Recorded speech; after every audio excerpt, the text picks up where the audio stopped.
और ख़वातीन और हज़रात, आपको बताते चलें कराची के शहरी जश्न मनाएं क्योंकि कराची में सर्दी का राज अभी भी बरकरार है। महकमा मौसमियात ने अगले चंद रोज़ के लिए बड़ी पेशनगोई कर दी।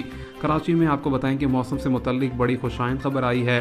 बताया गया है जहां पर कराची के अंदर कम से कम दर्जा हरारत 9 डिग्री तक दिखा गया। वहीं पर कराची में सर्दी का राज मज़ीद बरकरार रहने से मुतल्लिक यहाँ पर जो मैट डिपार्टमेंट है उसने बड़ी पेशनगोई की है। आपको बताते चलें कि ये कहा जा रहा है कि इस साल जो सर्दियों का स्पेल है वो कराची में बढ़ता चला जाएगा और यहाँ पर दर्जा हरारत में कमी का सिलसिला भी देखा जाएगा।